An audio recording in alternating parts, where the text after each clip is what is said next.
seniors at NMU are excited to present their work from the School of Art and Design. This morning, Ashley Kirkland is at the DeVos Art Museum, where those works are now on display. Ashley? Well, Vicki, there's a big art fair going on in Miami right now. Art Basel, you may have heard of it, but if you're not able to get to that, this is the next best thing here at NMU. Right now, I'm here with one of the young artists, Matt Steinmetz. Matt, thanks so much for being here this morning.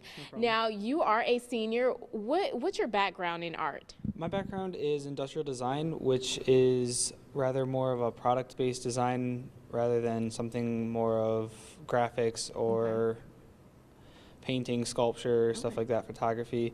So it's more or less dealing with the human interaction with an actual object. Okay, so something that you can actually put to use. Yep. And we see your exhibit here. Explain to us your inspiration behind this. My inspiration was the artist Ross Lovegrove, who uses organic forms from nature and puts them inside the home. And the idea was a modular wall organizer that eliminates clutter within the household, so you can literally store items in the pockets themselves and kind of adapt it to your own lifestyle. Okay, now what kind of products did you use for this and how long did it take you? The finished model is fiberglass and there's 10 molds of it, and it probably took upwards of 200 hours. Okay. Now these are all detachable and you can kind of formate them into a design of your own, is that right? Yes, they are. Like ideally, you'd be able to move the pockets around to form like whatever kind of orientation fits best for you. All right. Now you're a senior. What are your plans with this or with your talent after you leave NMU? After NMU, I plan to either stay up here and try and find like another job. That would be like awesome. Or move back downstate to the Detroit area where I'm from, and worst case scenario, you know, have to move out to one of the coastal sides, east or west. Worst case scenario to the coast. Now, are you selling this artwork for people that may come in and say, hey, I want to take a bid on that? Not this particular one, but if somebody were to approach me interested in buying one, then I could fabricate some up for them. Awesome. All right, well, thank you, Matt. Very talented there. We'll be back, Vicki. We're going to be looking at another exhibit. It has to do with technology. It's very cool, and technology and mood. So it'll be interesting to see what's that all about. I'll take it back to you for now. Ashley Kirkland reporting live in Marquette. Kirkland this morning is at the DeVos Art Museum at NMU to show us some more of these displays. Good morning, Ashley. Well, Vicki, here at the exhibit, you can see anything from ceramics to drawing. And of course, in the 21st century, we've got technology art. I'm here with Liz Klarecki. She's one of the senior artists. Liz, thanks so much for being here this morning. Now, you have a great piece that has to do with technology. Explain to us what your piece is about.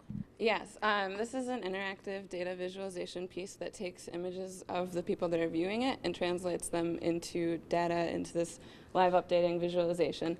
So basically, I wrote this program, and it is running a facial detection program on the camera that whenever it detects a face, it captures an image, and then these images are analyzed for facial features, and it detects gender, age, emotion, if you're smiling or not, what time you've been there, and all of that is translated into this piece where the color depends on the emotion, the shape is the gender, and so on, and things like that. And it continually grows over the exhibit. So by the reception on the 12th, it'll be a full size of 12 rings. We're looking at how many people were actually in this exhibit before? Yes, each of these shapes represents a person. And it's continually detecting, and then the images show up here, and you can see what types of emotions you've been detected as, and the confidence level of what it's detected you as. So this image is me, and it's telling me that I'm 78% sad. I wonder why that is. So what kind of technology are you using to compute these images and the emotions? Yes, I'm using a few different APIs that analyze the facial structures in the images, and will detect like what your mouth shape is to see if you're frowning and detect it as sad, or if you're smiling, it might detect you as happy, and things like that. It's built in a program called processing and uses a lot of different libraries for the facial detection part. Now this is art, but you also want to do something with it. What is this going to be used for? I guess the data that you've conveyed here. I I am just really interested in how data can be captured and interpreted with all these new technologies.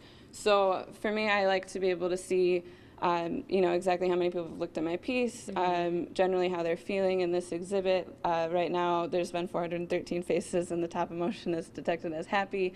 You can see what the busiest time was, the average age and genders that have come through, and all that information I think is just really valuable to look at. And I'm excited to talk to Melissa about it and show her what people have been feeling when they're walking through. Yeah. This is very useful in the age of social media, where people are constantly in front of a computer screen and can kind of tell how you're feeling and what you're thinking while you're looking at certain things. Yes, it can see my piece detects your emotion before you even know that it's doing that. It's it's an interesting way of gathering that information rather than surveying people or having an interview and trying to calculate how people are feeling that way. It looks at your face and it interprets it that way. Yeah. Well, thanks, Liz. I thought I was happy, but apparently not. I'll have to work on that because you can't fake the funk because it's already, detected through the thing there. But make sure to get down to the exhibits. They're going to end here December 12th. They're going to have a special reception 7 to 9 p.m. on that day. It's great artwork that you'll see throughout the exhibit. Very creative things by students right here at NMU. Also, stick around for more of your TV6 Morning News.